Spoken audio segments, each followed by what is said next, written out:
Mental abuse, physical abuse. He bashed me. He spoke down to me every day like I was worthless, you know what I mean? Called me names and you name it, you know what I mean? He really isolated me and pushed me out of the family, and made it known that, I was on my own. Hey everyone, welcome to the Stillness podcast. Our goal with the Stillness podcast and the Pottery studio is to introduce you to ways that you can find stillness in your life. Our guest today is going to share his horror story growing up and how the trauma from that led him down a path of violence and self-destruction. Thankfully, through his own spiritual development, he was able to learn to channel this energy through manifestation and building a business. At age 14, he started his clothing brand, which is still around today, and a side business print shop. I have no doubt in my mind that this story will shock many of you, but I believe that the power of sharing this story will help inspire those in a similar position. I'd like to now welcome Lejae Surch from Admissive Clothing. Thanks for having me. I'm stoked to be here. A bit nervous because I've never shared this story before, but I'm looking forward to it. If it can help one person, then that's all I can ask for, you know what I mean? I have no doubt you're going to inspire everyone. Thanks, mate. So I want to get to where Admissive Clothing is today, but I think it's better giving it to you and you'll tell us the whole story. All right. Well, I guess we're going to go back to my childhood, you know what I mean? My mum had me at 18, 3 days after her 18th birthday. So my parents were young, you know what I mean? She already had a lot of issues going on with herself. Her mum died when she was 14 and her dad wasn't there emotionally for her. So anyway, we moved up to the Sunshine Coast on our own when I was a baby. Lived up here for a bit, and then we went back to Warwick, which is our hometown. She got with my brother's dad and her ex-husband while we were there, and then we moved up back to the coast as a family. He had a rough childhood as well, which he pushed onto me. He was a standover man, a forcer, a hustler, a drug dealer. He was a career criminal. So when you say that your stepdad pushed his trauma onto you, what does that look like? Mental abuse, physical abuse. He bashed me. He spoke down to me every day like I was worthless, you know what I mean? Called me names and you name it, you know what I mean? He really isolated me and pushed me out of the family, and made it known that, I was on my own. Yeah, right. Yeah. Example? Every day I don't know if I'm allowed to say the word or not, but he'd call me a faggot, you know what I mean? Stuff like that, just push negativity and stuff on me, I can remember this story. One day him and my brother were working in the garage, you know what I mean, on his car. I walked out and big smile on my face and asked if I could help, and he told me to F off, faggot, get back inside where the bitches are, with your mum. And, so that's a little taste of my everyday life. And I was just a happy, smiley kid, you know what I mean? I didn't, tried not to take it to heart, tried to brush it off, and so it all kind of started there, I've dealt with mental health my whole life, and pretty much until I was like 20, I didn't even know what it was, you know what I mean? I dealt with it with very destructive ways and pretty much copied what I seen growing up, you know what I mean, in lots of ways. What does that look like? Because obviously, does that isolate you at school when you're growing up? Yeah, it did in a way, you know what I mean? Like I was always, it was a weird thing. Like I was friends with everyone in a way, but I chose not to hang out with the popular people. I just didn't like it. I didn't mesh with it. It wasn't my style. So I'd choose to put myself in other groups or hang around multiple groups, you know what I mean? And I tended to hang out with the older people a lot, you know what I mean? But I was an outcast at school. I was always different, you know what I mean? I felt outcasted my whole life, to be honest with you. That's why I've created this life. And, but I didn't even know what PTSD was until a few years ago and stuff like that. And I realised I battled with it my whole life, and I know exactly where it started, you know what I mean? And, I'm happy to talk about that story here today. Yeah. Not many people know it, you know what I mean? Yeah. But, I know I've heard a few before, but I think context for everyone else. Yeah. I know that's getting called those names is pretty bad, but there's a lot worse that I've heard. Yeah. That's nothing. Like the names and stuff are breaking the surface. That's nothing at all.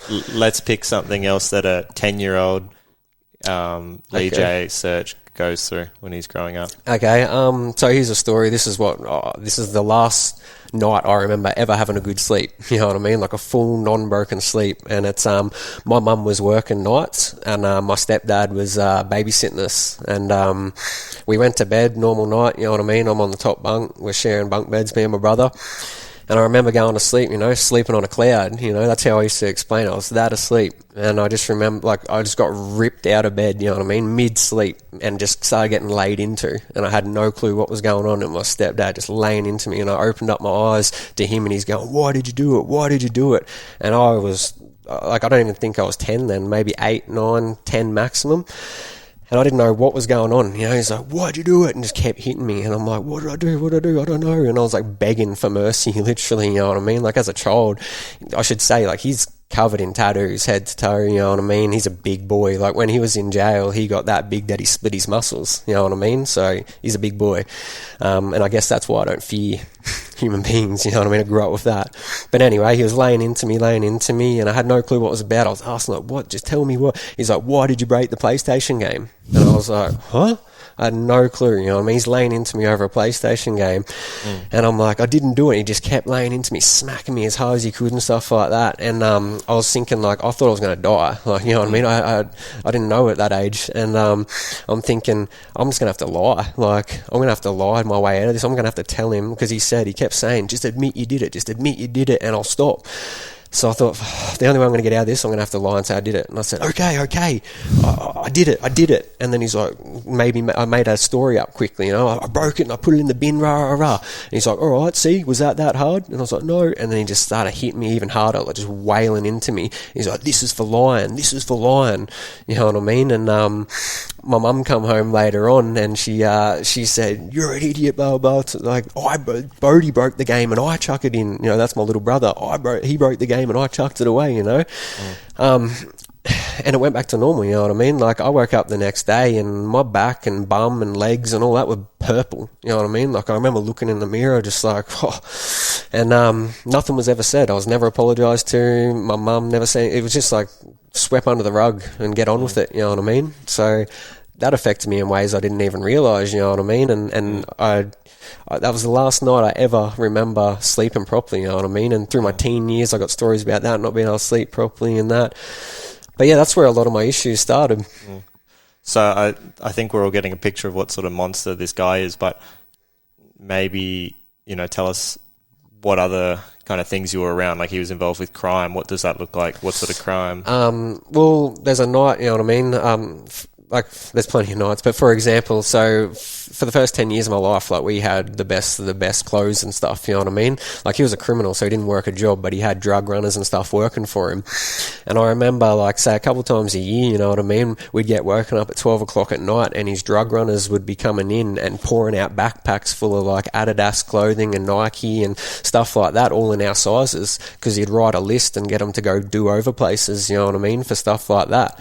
So I was surrounded by that constantly, you know what I mean? And there's one night I remember in particular that a couple of his drug runners were stealing money or product, you know what I mean? So he sorted them out all in one night, you know what I mean? So one of them, we're sitting in the lounge room, just a normal family night, and one comes to walk in the front door and he like just punches him as hard as he could out off our front step, you know what I mean? And then this guy lands on the front bottom of our car and he just jumps on him and starts pumping him in front of all of us, you know what I mean? Like, the next guy invited around, he threw him through our front fence. And then he goes for a drive, like we're in bed at this time or whatever. He goes for a drive to this other guy's place, and this guy's having a party with all his friends there. And this is the type of guy he is, and I guess I get that from him, you know what I mean? I guess that's the type of guy my ex-stepdad was, and that's where I got it from, you know what I mean? He was a standover guy and just didn't fear anyone, you know what I mean? So he rocks up to this party and calls old mate out the front, and old mate grabs a baseball bat and smashes his leg and breaks it, you know what I mean? He grabs the bat out of his hand and smashes it over his head and stuff like that. Anyway, I wake up to my mum in tears, this and that. It must have been 1 o'clock in the morning that we've got to go get her ex-husband, you know what I mean? So we're driving in and we pick him up. He's there. He's got a broken leg, but, we take him home. And, yeah, like, that was pretty average, you know what I mean? Pretty normal. I thought it was normal, you know what I mean? But the other kids at school and stuff didn't experience that. So that now, you leave that life, or your mum walks away from him. Yeah, about 10 years old, my mum, finally got the courage and had enough, and she left him. You know what I mean? And then around that age, she was a single mum, and I should say, like, my real dad lives in Warwick, and then my brother's dad, they didn't pay child support or anything like that, you know what I mean? So it was all on my mum. She just worked a job and raised us two boys on her own. After that, I started finding myself a bit and getting confident and, like, speaking out. Probably a bit too much, turned into a bit of a smart ass and stuff, and just, like, from 10 years on to, like, say 21 or so, when I went full time with my business, I was just like, would tell people how it is, no matter what. Just, no, that's not, you know what I mean? Would spew it, because I guess it was like counteracting from being suppressed for so long. So I started like finding myself a bit, you know what I mean? And I should say, back when I was a kid, my only escape was the crusty demons, I got my first movie when I was 6 years old, and that saved my life, man. Like, that got me through everything, I went to bed every night dreaming of being a crusty demon and creating this life, you know what I mean? So that was always the underlying goal. But, my parents being young, they didn't believe in me at all. It was a joke, you know what I mean? So I tried not to take that to heart, and just, I knew deep within me I could do what I wanted to do. So I don't think the audience has been told about your motorbike. Yeah, no, probably a bit confused. So maybe explain a bit about that. Because you obviously, as a young, when you were 9, you're almost you're manifesting that. Really. Yeah. So what did become? So the life I live today, I manifested that from a young child. Like, I'll get that out of the way now. You know what I mean? I was manifesting stuff before I even knew what manifestation was. So like, I used to watch these movies, Crusty Demons, which is freestyle motocross and stuff, and that's all I wanted to do. You know what I mean? I just wanted to ride freestyle. That's who I identified with, those guys. You know what I mean? They live life on the edge, have fun, didn't care what anyone thinks, and, and put it all on the line. So I grew up wanting to do that, you know what I mean? And that was happening, you know what I mean? Like, I had a dirt bike in Warwick, but I could only go down there on holidays. So I was only riding, a couple times a year, you know what I mean? But I was giving it all when I was down there, and I was like convincing my dad to help me build ramps, and, because he had a farm, and, like, he didn't have much money and stuff then, but he was trying to help as much as he could. And, he had his own issues too. He was young sleeping around with different women constantly, partying hard, all the stuff. So, like, it was unstable down there for me too. The only stability I really had in my life was my nana and pop, and they lived in Warwick too, you know what I mean? So yeah, I was dreaming, going down there, riding dirt bikes, stuff like that, and I was coming back here, and, like, I didn't have a bike, you know what I mean? I had BMX and stuff like that, but I was still manifesting, ride BMX every day, stuff like that. I started drinking, like, binge drinking, like 13, you know what I mean? Probably before then, like, I was stealing cigarettes and stealing drinks off people, this and that, and just, me and my friends, you know what I mean? We'd be drinking that, this and that. And I didn't realise at the time that was to escape, you know what I mean? Fast forward to, like, say, so mum and him broke up when I was 10, and 14, I started my proper brand, but I'd had which is Admissive clothing, which I still do to this day, but I'd had other brands on the side, you know what I mean? I had probably started my first brand when I was 7, like, dead set, you know what I mean? I got stickers done for Sticker Man, stuff like that, so I was always doing it, you know what I mean? 14 comes... Purebred entrepreneur. Yeah, man, like, I've missed a lot of things, and this is more about mental health, so we can get into it in another podcast or something like that. But, like, I had my first business when I was, like, 7, you know what I mean? I'd buy get my grandparents to buy push bikes from garage sales and stuff. I'd spray paint them. They probably didn't look good, trust me, looking back now. And then I'd resell them. Another one was, like, I'd literally go down my grandparents' street and, like, steal fruit out of all the backyards, and then I'd set up a stall at the front of my grandparents' house and resell the fruit back, you know what I mean? So yeah, the entrepreneur spirit and was always there, always, from a child, you know what I mean? But yeah, so I was back to when I was like 13, you know what I mean, and finding myself and stuff, riding BMX every day, going to school, my stepdad was long gone, so I could be myself, be funny, be outgoing, be who I wanted to be, you know what I mean? To a certain extent, like, my mum was still going through stuff too, and she suppressed me a fair bit too without meaning to. But anyway, so I started Admissive Clothing at 14 years old.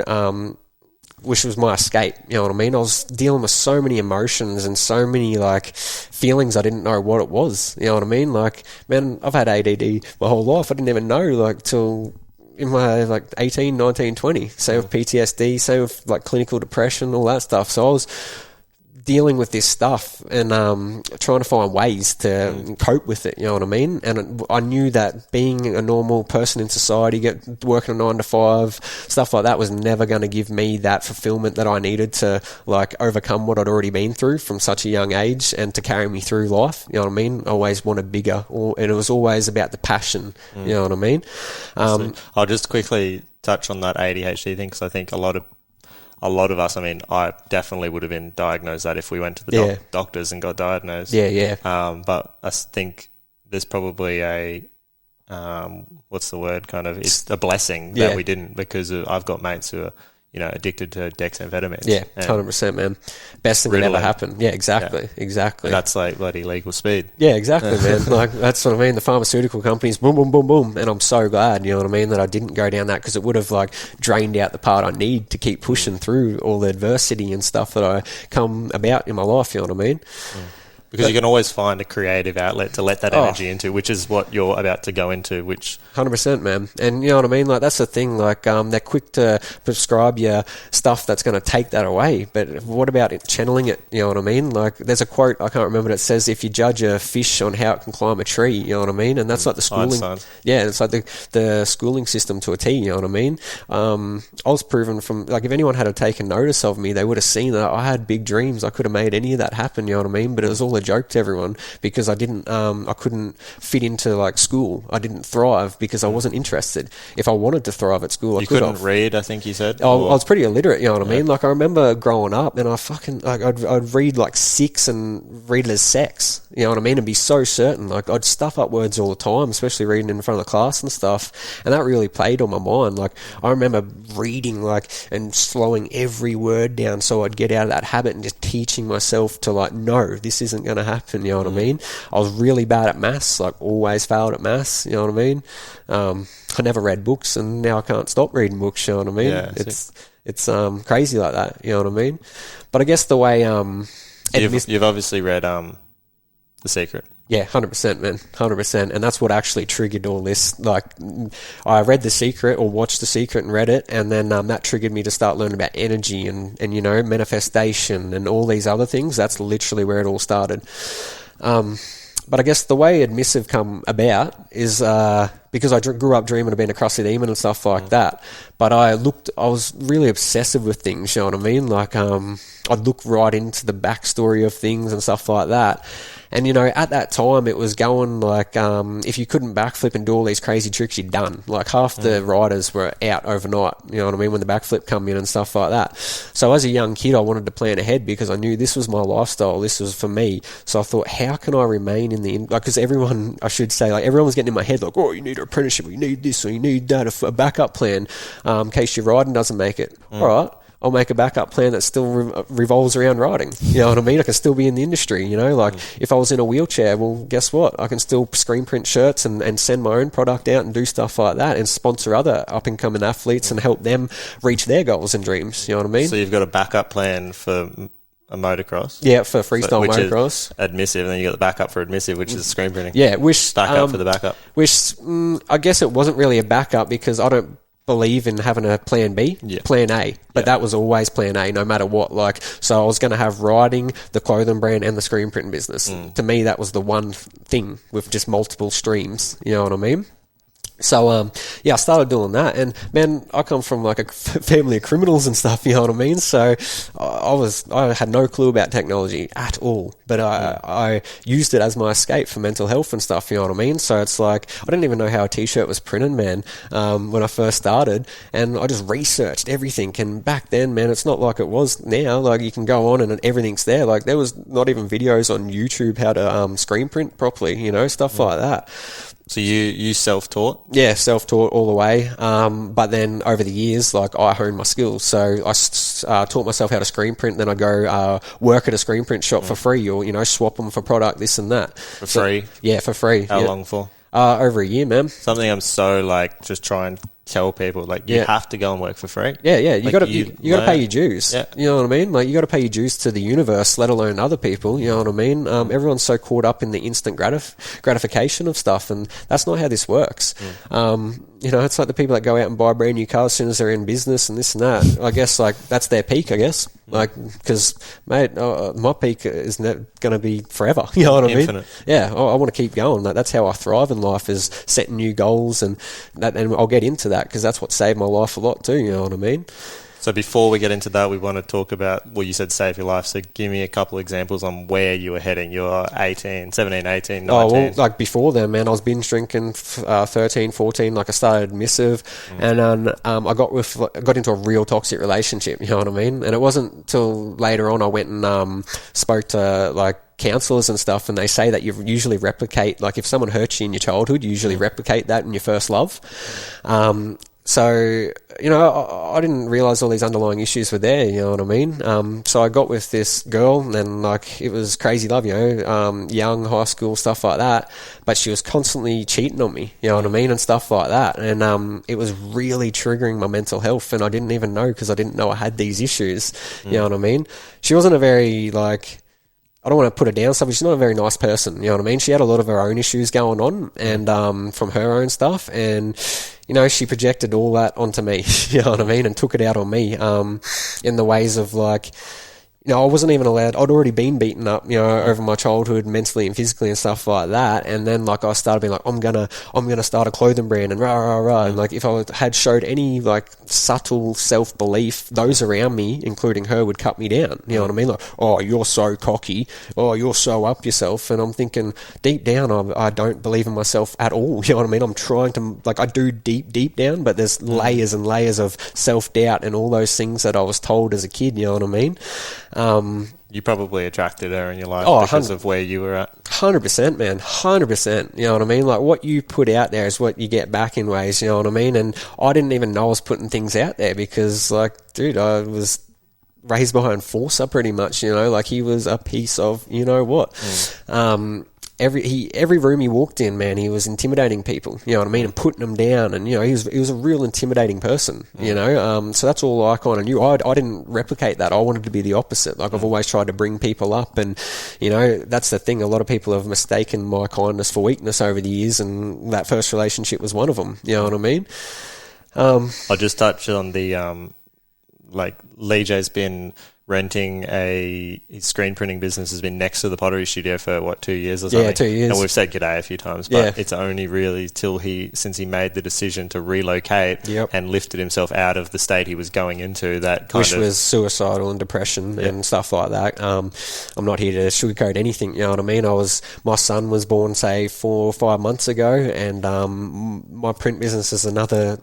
Like, I'm going to get into patterns, you know, like, in this podcast I want to talk about patterns, because there's a lot of things that as human beings we don't realise we make the same patterns, and that's what I'm getting at now, you know. It started with my stepdad, then it goes to this toxic relationship, and then there's other things throughout my life that were the same pattern, you know what I mean, made me feel the same way, and my print business has been that a lot, you know what I mean, because I wasn't healed within myself, so I attracted a lot of shit customers, you know what I mean, and stuff like that.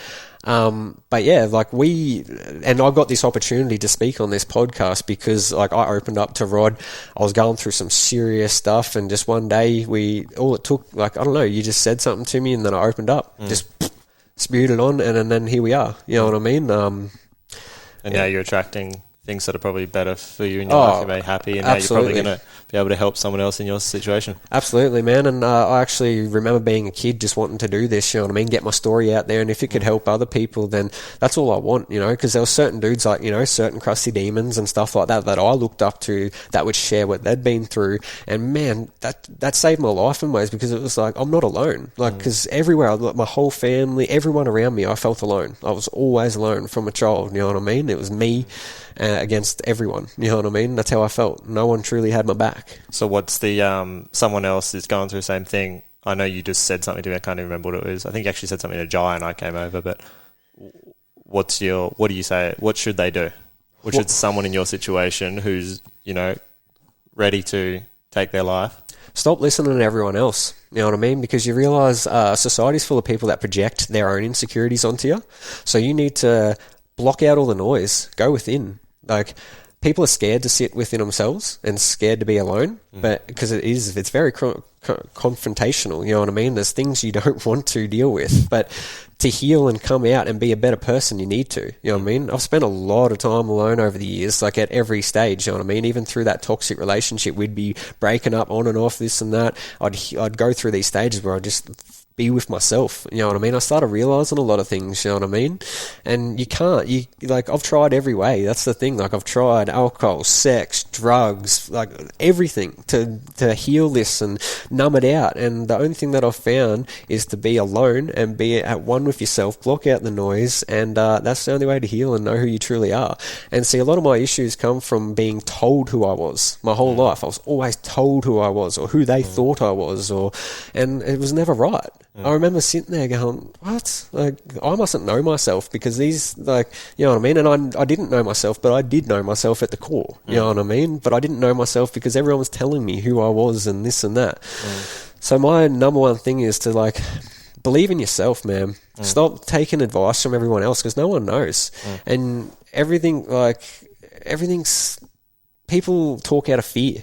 You know what I mean? Like, that's one thing I've had conversations with my mum now and stuff like that. And she says, like, a lot of the things she used to try and suppress or talk me out of was because of fear. And it's like, I don't get that, man, because what's there to fear about letting a kid chase their dream? You know what I mean? Literally. But yeah, like... there's a lot of people who also tell, like you said, society tells the story. Yeah. People, I mean, obviously you probably latch onto the story, but a lot of people tell themselves the story from fear. Yeah. Like, you know... I can't do this. Yeah, we all have two voices in our head. There's I call it, well, you know, people, entrepreneurs stuff, we call it the bitch voice. And, you know, that's like anxiety and all that stuff. And then there's your intuition, you know, your soul. You need to be able to sit with yourself long enough to differentiate the two. You know what I mean?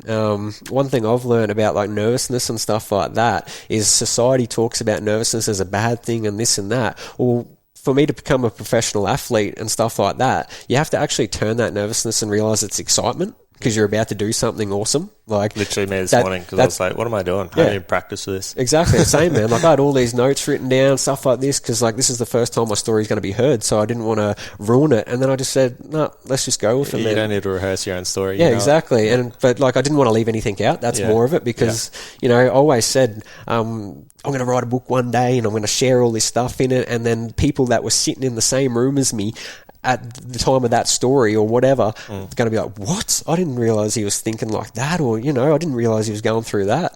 Because I honestly didn't realise I had a lot of problems until I got older. All right, so you touched on patterns before. I think that's important that we cover that because we've only got an hour. Yeah, yep.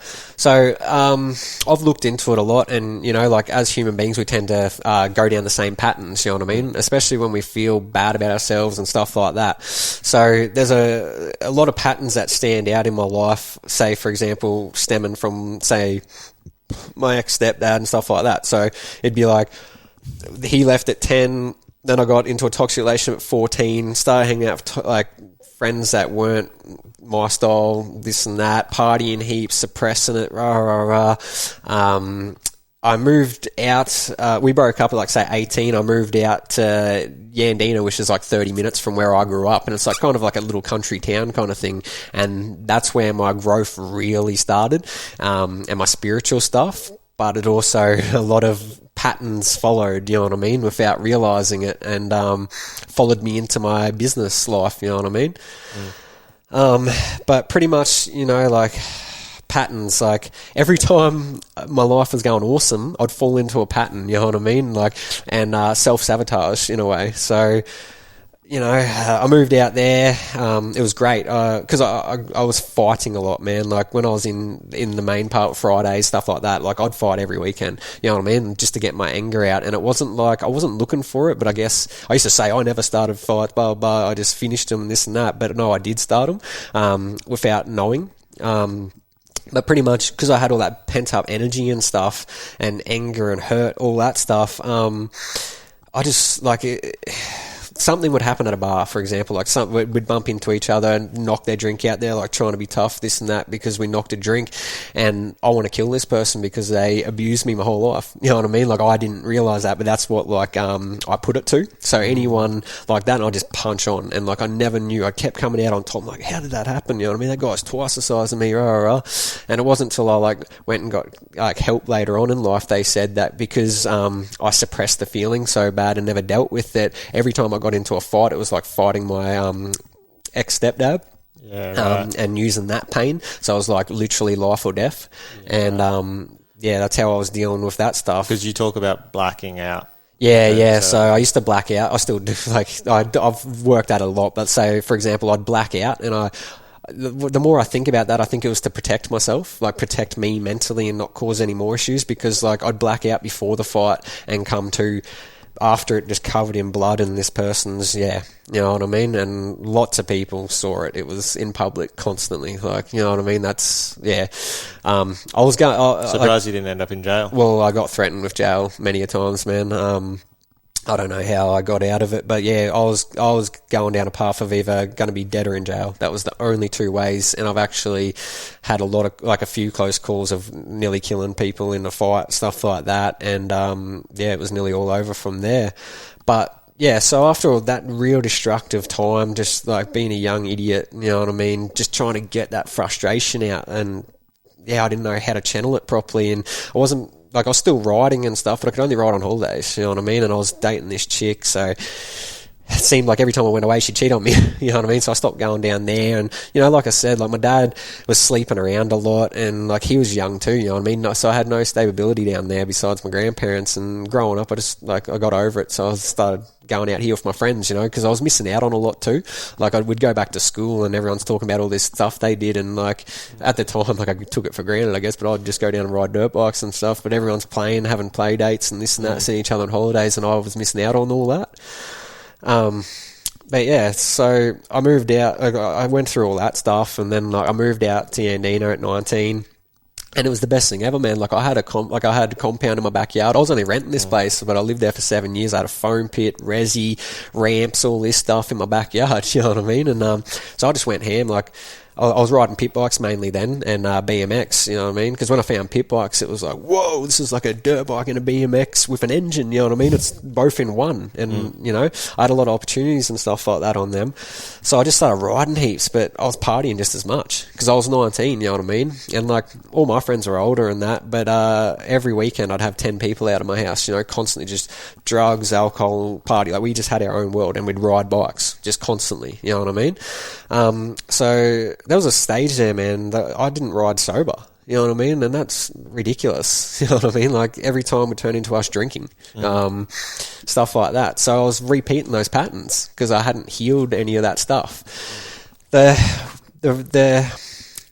Like, I was never happy, you know what I mean, working another job. I've done everything you can think of. I started like welding apprenticeships, landscaping, this and that. I was trying to find my thing.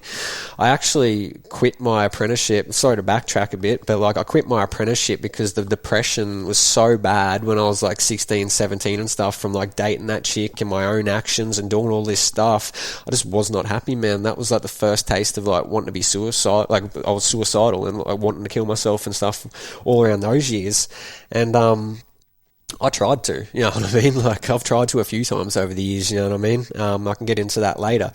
But it's like I quit my apprenticeship because it was just too much. Couldn't deal with it, you know what I mean? And not too much in like the sense of it was hard. It was just too much in like, this is not what I want to do. And I'd already started my clothing brand at 14, and I just felt like earning $8 an hour, $7 an hour, whatever. I couldn't fund it. You know what I mean? I was used to putting half my paycheck in when I'd work part-time jobs when I was still in school and stuff. And I went, nah, stuff this. You only live once. You know what I mean? I'm going to quit my apprenticeship and I'm going to chase this dream.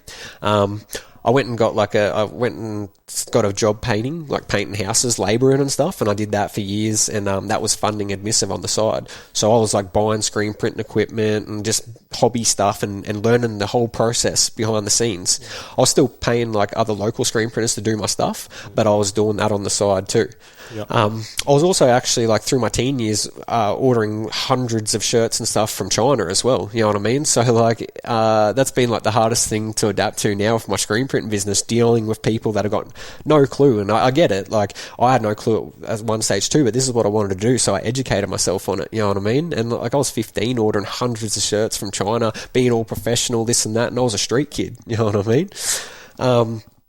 So yeah, backtrack to then I've moved out to Yandina, stuff like that, and I was still painting and that, but I was just having a hard time, man. Like, this is not what I want to do. And I started, like, getting pretty good at, like, riding to, again, like, I should say back when I was a teenager, 14, stuff like that, I got my first sponsors and shit. I was doing really well on dirt bikes, like hitting 65 foot, heel clickers, Supermans, all that type of stuff. And for that age, that was pretty good, you know what I mean? I started getting a couple clothing sponsors, stuff like that, but I pissed that career up the wall with the toxic relationship, not knowing how to deal with my stuff. Like I said, I stopped going down to Warwick and all that. So then, yeah, I had my second chance at this, and I was still drinking and this and that, but I had shows coming up, and I got asked to do shows, and Admissive was, like, popping off, and this, like, in my garage, I was still doing it, but I was getting momentum in that. And I just was not happy doing what I wanted to do, so I wanted to chase the dream. I asked my boss, painting boss, I said, look, man, I want to chase my dream. I got an opportunity to ride shows, travel the country, you know what I mean? Can I drop back to 3 days a week? So I can travel the Thursday and Friday, stuff like that. Yeah, mate, no worries. He was very supportive of it, you know what I mean? He even offered to buy half of Admissive out when I was like 18, even though he'd done it when we were drunk at the pub, tried to do those ones. I'm so glad I didn't do it. It was $80,000, but, you know what I mean? And at that time, that was massive, you know what I mean? I was barely making anything, you know what I mean? Sinking it all back in, stuff like that. Anyway, he was cool with that, you know what I mean? But, he had this manager working for him, man, and he was like, I guess, like, I get it now why the boss did it, but all of us workers hate it. But because I'm a boss myself now and have the business employees, this and that, I get it. But he had this manager, man, and this manager's never painted in his life. Like, he ran IGAs, like he was a manager of IGA. And he just talked down to me. You could tell he'd never had authority over someone like me. And, like, I never, like, I've had a sleeve since I was, like, 17 and stuff, you know? Like, I used to get bikey tattoo artists to tattoo at me 15, stuff like that. Not to look tough, but, like, you know, just that's who I was. That's what I grew up around, stuff like that. But I knew I could fight. Like, and I was, like, been through more than most people have. And when you get smacked around your shoulder, you realise getting punched don't hurt. You know what I mean? So that followed me through. But anyway, so I never used that, though, against people like him. I was always nice, this and that. And that's another where he mistaked my kindness for weakness. You know what I mean? So he talked down. And I was just going through a lot of stuff, man. And trying to find myself, and certain things would trigger, like all the childhood stuff that I'd suppressed and I still hadn't known about it. So you just went full-time Admissive after that? Yeah, well, I'd already been doing stickers. Like, you know, I bought a vinyl cutter, which makes stickers back in 2010, and I was doing that from home when I still did it at home, stuff like that, like really hustling on the side anyway, for Admissive's sake. I even, like, sign wrote a whole motorbike shop from my bedroom at my mum's house with my vinyl cutter, like, cut all the signs, put them into postage tubes and sent them down, and old mate installed them. Yeah, and he was also stocking Admissive at the time. So this was all going on before I was 18, you know what I mean? Like, my teen years, I was still getting stuff done, you know what I mean, throughout the toxic stuff going on as well. So how did you break the pattern? So you've told us a lot of... Yeah, so like that's the problem with this. I got deep stories, and it's got to do it or you're not going to understand it. Yeah. So for example, I lost my job, right? So then I just went full time with Admissive and hustling and doing this, you know what I mean? I was manifesting, and then it was really hard, man. Like, I wasn't making much money. Like, it was just surviving on what I had, you know what I mean? And I was doing stickers and stuff for a friend, and then I was like, this one afternoon, right, I was sitting there, I was really down, like my mental health was really playing up and stuff like that, and I was like, look, I'm going to have to go back to work, man, I'm going to have to get a real job again, because I can't survive like this. And then I'm like, nah, look, I've got to find a screen printer, like I've got to find a local screen printer that can do like small runs of stuff, because if I can get 10 of this or 5 of this, whatever, I can hustle, you know, 50, 100, 150, and that's how I could like compound and, you know, go from there. Anyway, I was like, yeah, and then I was think like I got to, and then I was talking out loud to myself. I'm like, nah, look, I'm going to give it the best shot I can until Christmas, and if I can't make this happen, I'll go back to work. So I drove down the road, like literally like 5 things up from my house out at Yandina to install my old schoolmate's signage on his boss's car. And I'm installing it, and I look over and I'm like, what the fuck is that? And I see a full screen print shop, and I've lived there for like 5-6 years, and it's never open. This guy was doing it part-time, and I was like, what? And I walked in after I'd installed the stickers and stuff, and I'm talking to him and this and that, and I was just so like, wow, I can't believe this is here.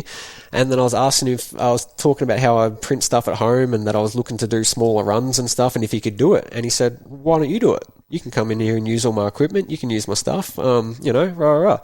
And that's how I started working for him for free for over a year, you know what I mean? And ended up buying his business out, which was a 30-year business.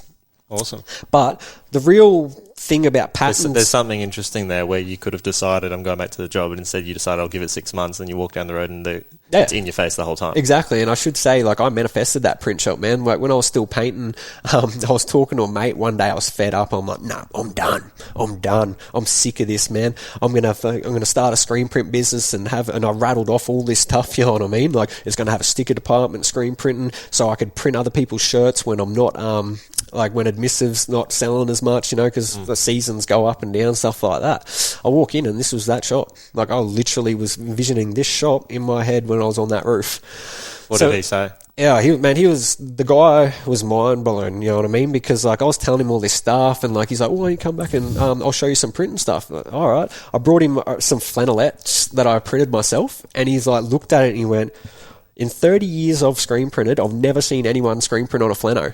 You know what I mean? And I was like, well, I didn't know I couldn't. And he's like, well, you can, obviously. And stuff like that. So he was just stoked, man. He was like, oh, this kid, you know what I mean? So he let me in.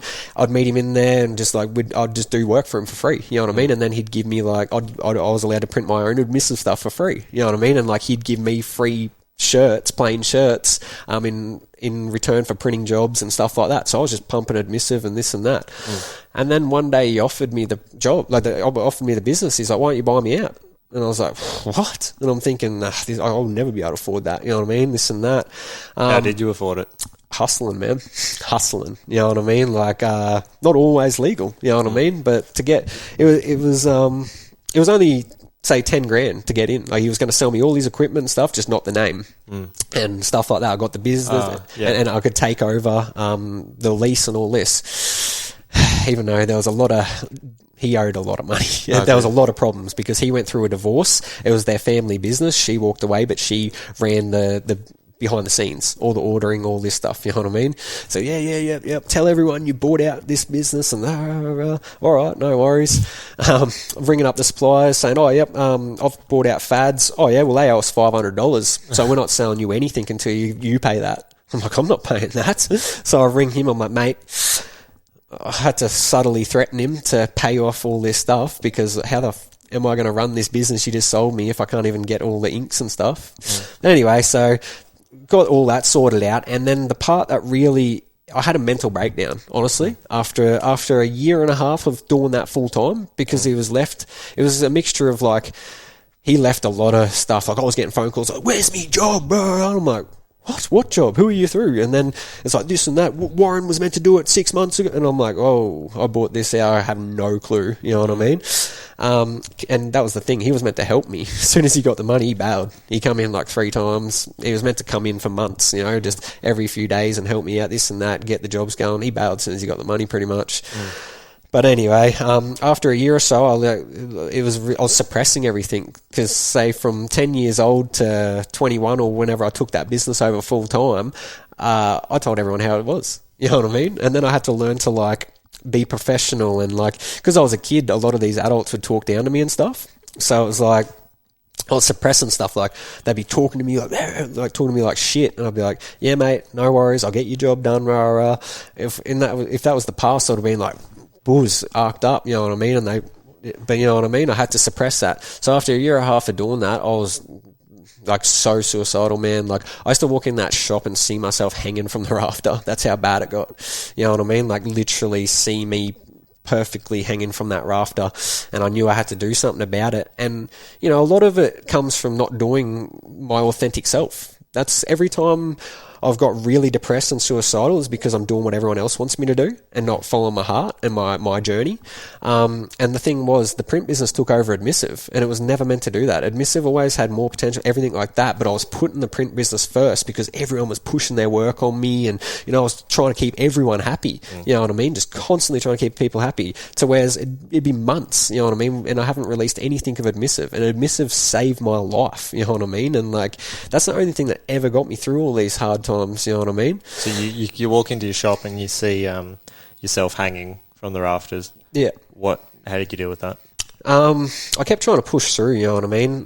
But I really wanted to, like, my dog, my boy Sprocket, which I've got him tattooed here, he saved my life too, man. Like, if I didn't get him at 17, I wouldn't be here, you know what I mean? Because there's times where I went to take my life and I looked like fading out after taking a heap of pills or something, and I see him and I fought through it for him, you know what I mean? And I loved him. I love him more than anything, you know what I mean? Like, I know that sounds hectic because I got my son. Well, I love my son just as much, you know what I mean? But he's my first son, you know what I mean? Sprocket is my first son. Like, that's my boy. He taught me what unconditional love was, because I'd never experienced that.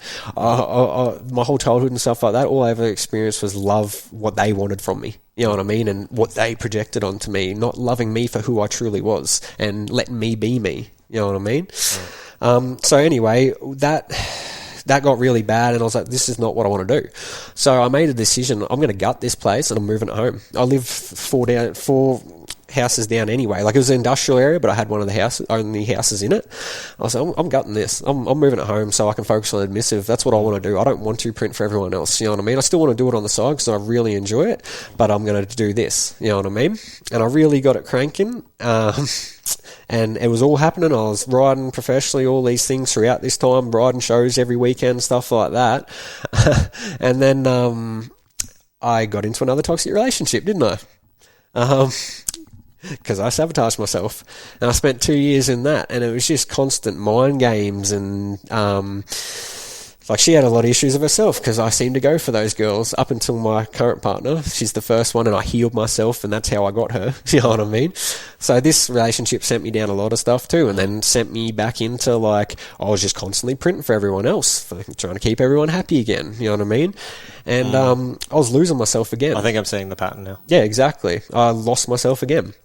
And all my worth, like, my worth was determined on how quick I could get someone's job done, and how, like, good of a price I could do it, this and that. And it's like, I went down that path, which made me feel crap constantly. I started drinking a lot more again, even on my own, like, because I'd already, like, pushed the friends away, and not push them away, but just trying to start a life with this partner now. You know what I mean? It went from the bachelor pad to a couple house. You know what I mean? And the business and my compound, all that stuff.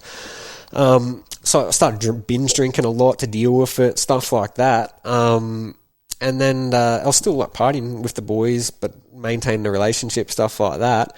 And then we broke up, you know what I mean? And she left me in debt, and, you know, left me in this house. Like, I'd kicked all my mates out so she could move in and this and that, and then I was left alone, you know what I mean? My mates had moved on. They had other places to go, like, live and stuff like that. Some of them in relationships, all that. So it was just me and my dog left in this house. I should say, backtrack tiny bit, when I went through that mental breakdown, it was within this relationship kind of thing, because the stuff that she was doing and this and that was triggering me and the business and stuff. So I had this massive mental breakdown. Well, I guess it started before I moved the business home, and then it finished, like, while I was in that relationship, the mental breakdown. But I started going to Reiki and stuff and learning about I'd already learned about manifestation, but meditation and stuff like that. And that, man, Reiki's the best thing I ever did, because it helped me do all the patterns, you know what I mean? Up until that point, that's what I mean. I didn't know how I was winning in these fights and stuff, and Reiki helped me pinpoint it back to, because I was fighting my stepdad, not the person there. They were just the face. Yep.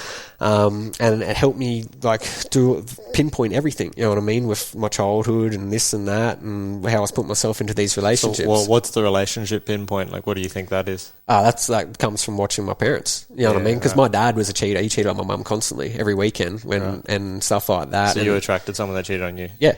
And, like, see, my dad's still to this day never been married. My mum's been married twice now, and she's got a good partner now, and they're all good and stuff like that. But yeah, I was just recreating the relationships I seen. You know what I mean? I didn't know any better. I thought that was normal. So yeah, I after she left and stuff like that, I had to rebuild my life, and I did it without alcohol and stuff like that. Like, I still had a bit of drinking here and there and stuff like that, and like a couple of months of binge drinking here and there to deal with it, but I was like, nah, I'm gonna make a change, man. I can't keep going down these paths. You know what I mean? Like, I'm not gonna drink my way through this. I'm not gonna have sex. Like, I didn't have sex for like a year or two. You know what I mean? Just to like, nah, this is because I'll go down that path again. You know what I mean? And want it, and then chase it, and then be partying again. So obviously, it's an addiction cycle that's happening. So as it was about to, because I think this is important, as you're about to like react to that urge, what do you do? I just went within myself. Yep. You know what I mean? I started meditating a lot more, and just in my head a lot. You know what I mean? Processing everything, processing my life, processing every part of it. Why do these things make me feel this way? Why do I go to alcohol and this and that? And the thing was, like, my nana, my pop, my dad, like my mum, all these people fought with alcohol. Like, you know, I got a lot of alcoholics in my family, and you know, I grew up even watching my mum. Like, my mum used to punch on every weekend as well. Like, I recreated a lot of these things, especially when she was with that ex. She used to fight, like, when she'd go out with her friends drinking and, you know, this and that. So I just recreated a lot of my childhood, stuff like that. I didn't know any better, you know what I mean? And not to put it all on them, man. Like, you see the Crossy Demons, they were fighting too. You know what I mean? Like, there's heaps of stuff like that. But, so I started really realising my pattern after that last breakup, and I rebuilt my life totally. You know what I mean? I was focused on Admissive. I bought my dream car that I promised myself since I was 13, all these things, and the business was rolling. And then I met my partner, who I'm with now, and we had a baby recently, and she's the best. She's the first actual partner I've been with that showed me unconditional love, you know, and the only thing besides my dog, you know what I mean? But yeah, I really went within myself. I started just like not partying at all, like nothing, stopped drinking, this and that. Like, I still have a social drink now, this and that, but that's my downfall, alcohol, you know what I mean? And, so I started doing that, and then I thought, you know what, I need to move out of this place. Like, too much has happened here. I've been here for 7 years. I've been through breakups, fucking, you know, partying, just constant. Even that ex, like, I should say, that ex I broke up with at 18, she was coming out to parties afterwards, you know what I mean? I fully didn't break the tie then. Like, it was an ongoing thing, and that was like, that's what had happened. We broke up 20 times a year, you know what I mean, and get back together from 14 to 18. She still kept coming around, so I was keeping that toxic stuff around, you know what I mean? The only thing that wasn't really happening was fighting, because I'd only invite the people I liked around. But if I went out clubbing, sure as shit, I'd see someone I had an issue with, and we'd be on.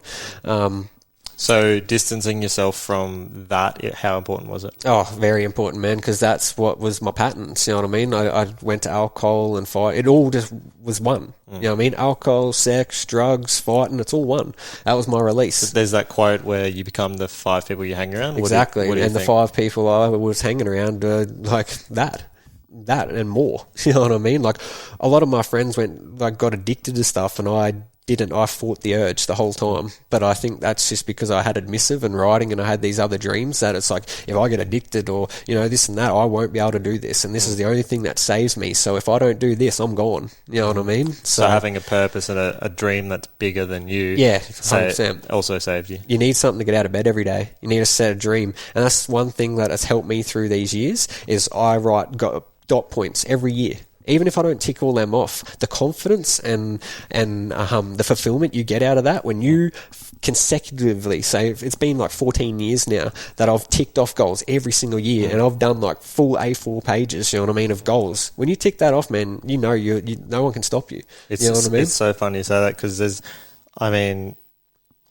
look, even this, which I haven't mentioned yet, but it's a meditation gratitude journal which we're bringing in, but it's like, there's so many things which are happening now to me or to the business or to my life that I'm like, oh, I wrote that down 2 years ago, or I wrote that down 18 months ago, you know, and it's like, it doesn't, like, people think you're going to write it down and tomorrow it's going to fucking appear.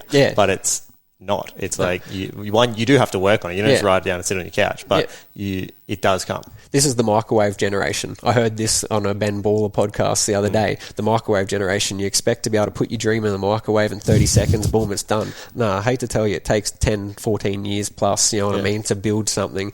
So you've got to, like you're saying, like I got every book, every goal list, every book that I've ever written in, you know what I mean, still to this day, and I'll flick past and just remind myself like, whoa, dude, you're a kid dreaming of everything you're doing right now. You know what I mean? It's funny that I haven't told you this, but there's this burner account the other night having a go at the Pottery Studios account. Yeah. Just like, you know, everything about me. They knew everything about me. You know, I got this, you know, the whole Pottery Studios has been like funded and like blah, blah, blah. I hate pottery and like, I just want to ruin every artist. It sounds like an ex-girlfriend. No, I wouldn't say it's my ex, but we kind of know who it is. But the funny thing is when people focus their energy on your life and making up stories on why you're doing that and why they're not, it's just that's the reason they're not doing it. Exactly, man. Just focus on yourself. Exactly. You've got to focus on yourself. Like, you can't think... And, like, see, I was programmed to be a very negative person. That's all I heard around me, you know what I mean? I was a very negative person, and that's why I choose to not be around negative people, really, or try not to be nowadays, because it triggers me. Not so much now that I've done the work, but, you know, it's ongoing. You're never done. For the rest of your life, you're going to be working and trying to heal yourself and stuff like that. So I'm going up and down too. Like, I mean, my downs aren't like yours, but like the same way you can create what you want. Like if you start thinking the other way, you're just going to attract all that. Yeah, 100%. You're going back. You're going to just attract that. Yeah, 100%. You've got to be careful what you think about. All right, so on that whole thing of manifesting what you don't want or like attracting all the negativity, you tried to or thought about or really considered taking your life 2 weeks ago? Yeah. Do you want to touch on how you've passed all the toxic stuff, but you've managed to bring it back and where you're now heading? Okay, so pretty much...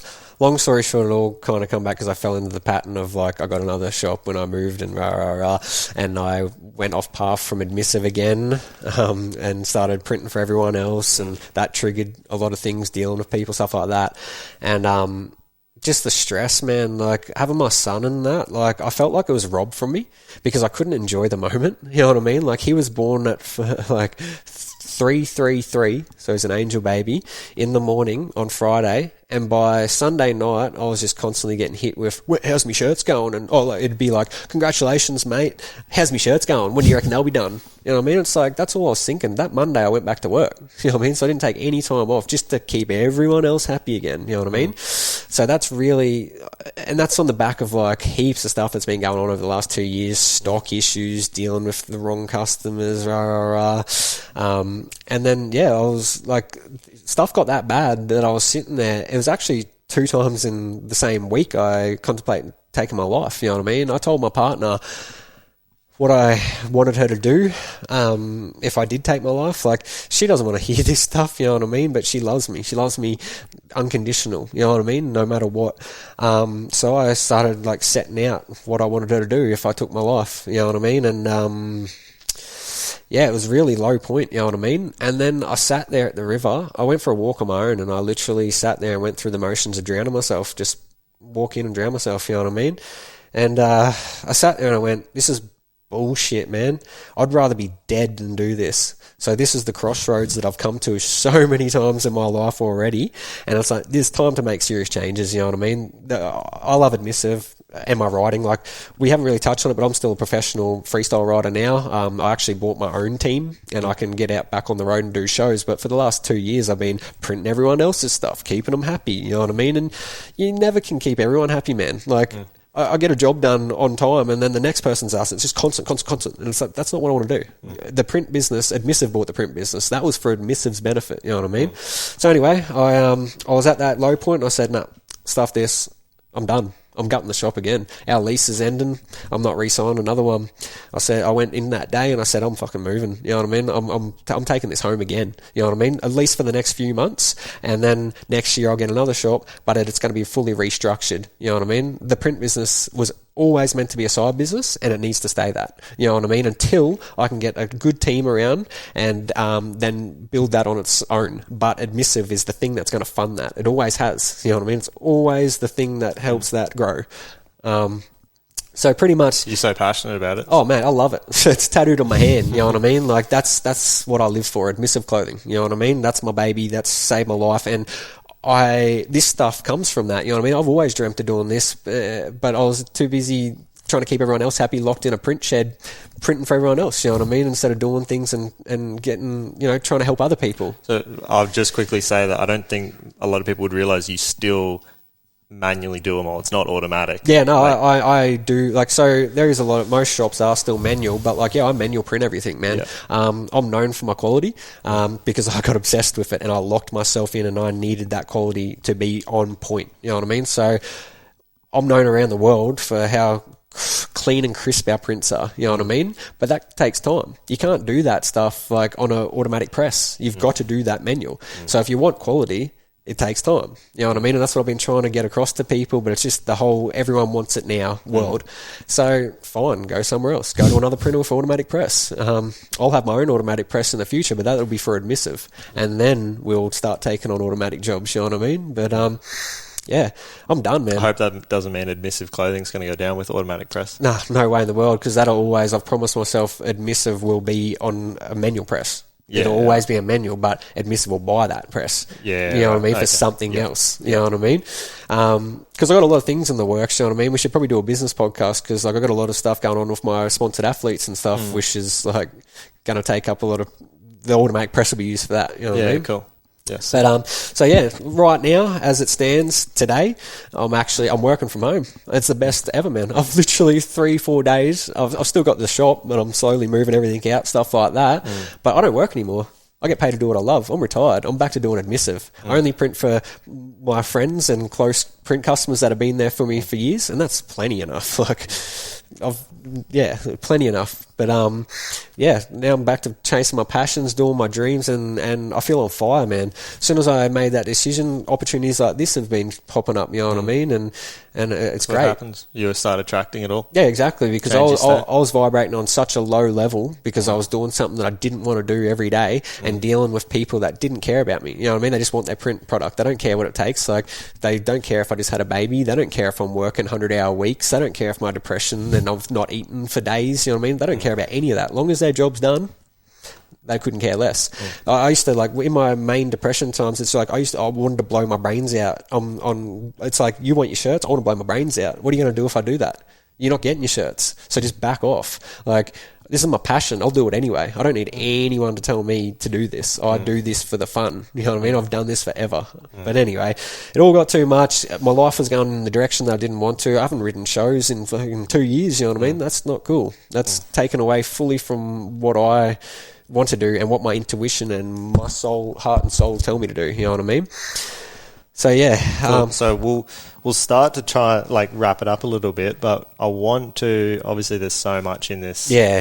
Sorry guys if I like spewed so much information on you and stuff. We'll get you back to keep it up. I just wanted to touch on all the main things. And yes, I think everyone kind of gets where you came from now and where you're heading. It's I think it's exciting to see where Admissive is going. Yeah.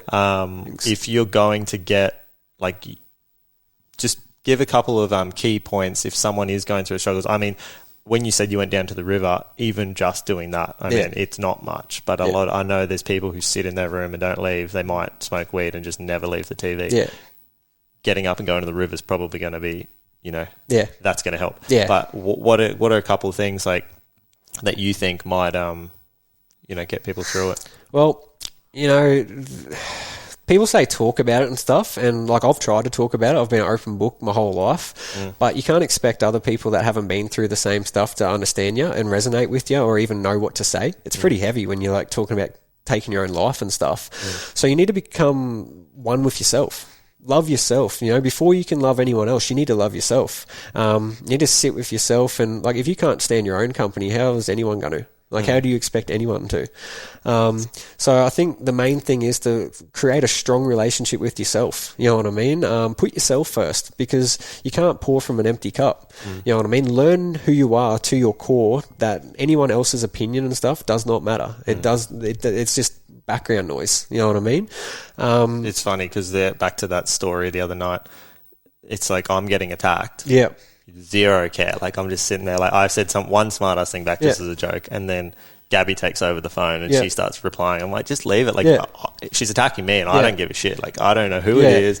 I just don't get. You can't say anything that's going to upset me. You could punch me and hurt me because I haven't been in many fights as you. But like, if you say things, it's like, okay, cool. Are you exactly? Right. Are you okay? That's the thing, though. You've got to also remember, if you choose to engage with that, you're creating a binding energy. You know what I mean? And you're going to take on their vibes and stuff. And you go down to that level. You go down to that. You know what I mean? And that's what like happens to me, because I've already got that negative mindset. When a negative customer comes in, I vibrate down to them because I'm already trying to fight through stuff, especially when I'm at weak points and like, you know, got a son, so I'm just like son on the way and all these things going on, you know what I mean? But yeah, my main thing would be to be one at yourself and also set goals, man. Like you can think about it all you want in your head, but it doesn't count. It's not until it's written down, it's not set in stone, you know what I mean? And when you tick that off, oh man, I can't describe the feeling you get from that and the confidence and stuff like that. You know what I mean? Like if I had a book like this that helped me be able to actually break down the bits and pieces and like goal setting and meditation, stuff like that, it would have changed my life, you know what I mean? Because like I said, I come from family criminals and stuff like that. I was pretty much illiterate. Like it was all new to me, all foreign. I just started writing goals on a piece of paper and stuff like that. But so it's not I was just thinking it's not a goal setter, but it does a goal planner, but it does help you plan like my intention today. And I'd feel accomplished if I achieve this. So you're putting that out there as to you're creating your life the next day, what you want your day to be like. And then at night time, you're reflecting on it and going, okay, well, I did that and I didn't do that. Yeah, well, in my opinion, that's still goal setting. You know what I mean? It's goal setting for the day. And that's what you should do. You take, in the short scheme of things, like to get out of that stuff, just set daily goals. Set 4 things that for that day, if you get that done, you've won the day. Literally. You know what I mean? And boys, tick those 4 things off and just snowball from there. Like I believe in having daily goals and then long-term goals, you know what I mean? For the whole year or for 10 years or whatever, you know what I mean? Yeah, awesome. But honestly, block out what other people are saying, you know what I mean? No one knows you like you know yourself. It's all outside perspective, and you've got to remember people's perspective is like controlled by what they're going through too, you know what I mean? Like if they're negative, of course they're going to see everything else negative, you know what I mean? So believe in yourself, and yeah, like drinking alcohol and stuff's cool and like social and stuff like that, but don't binge, man. There's no way. All the chemicals don't agree with the chemicals that are already in our body. You know what I mean? Yeah. So there's hangovers and like when you come down off drugs, you know, you're at a weak point then anyway. Yeah. Just come to clay and wine nights, hey? Yeah, exactly. Well, I honestly, I went and did a clay night after we spoke and stuff, and it was amazing. Like I see what it's about now. You know what I mean? For the first time in my whole life, probably, I can't remember the last time that I was so present and didn't think about anything other than what I was doing in that moment and for 2 hours straight. Yeah, you were in the zone building your girlfriend's vase. Yeah, exactly. And that's the thing too. Like that's what screen printing and all this has been for me. Yeah. I found things and, you know, like that was therapeutic because I was doing that. Then it turned into the other stuff and it was stress, But like you got to find things to keep you busy too. And be obsessed with them. Who cares? Yeah. If you like Lego and you're old, like you're 30 years old, who cares? Yeah. That's your thing, you know what I mean? Like just because this bitter person over here gave up their childhood dreams because of one person saying it doesn't mean you have to. Keep it real, man. That's what I've always done. Keep it real. You know what I mean? And not everyone's liked me for that, but who cares? Every time that I'm not real, I don't like myself. And then I end up going down these paths and depression and all that stuff. When I be me, I'm so happy and content. It's crazy. And just in the last week since I've moved the business home, like I could still be printing from the shop and stuff like that. I don't want to. I'm done there. That energy needs to be ended. You know what I mean? In the last week, I am more in love with screen printing than I have been in 5 years. You know what I mean? Like, and just constantly cranking with admissive ideas and, you know. Yeah. But in your creative flow. Yeah, exactly. Like, but yeah, like if you're ever going through stuff, reach out. You know what I mean? I know everyone says that, and I'm guilty of it. I don't reach out either because I know what it's like when you're in that mindset and stuff. You don't want to talk, and nothing people can say can help anyway. So that's why I talk about creating that relationship with yourself. You know 100%. What I mean? Because you're the only one that's always going to be there for yourself, no matter what. You're the one who's going to pick you up off the ground. You know what I mean? Anytime that, like, I was suicidal, stuff like that, bawling my eyes out, couldn't get jobs done, or this and that on the ground, like, defeated, like, I'm done. I've mustered the strength up deep within myself, and I pulled myself up. I pulled myself out of those suicidal places and all these things. No one else did. It was me. And that's why you need to be strong within yourself. 100%. Love talking to you, mate. Thanks for having me. We could probably talk all day. Oh, we could. These are in the print, so once it comes out, I will give you the first copy. Oh, stoked, man. That'd be awesome. Thanks for having me. Lejae. I really appreciate the opportunity. Awesome.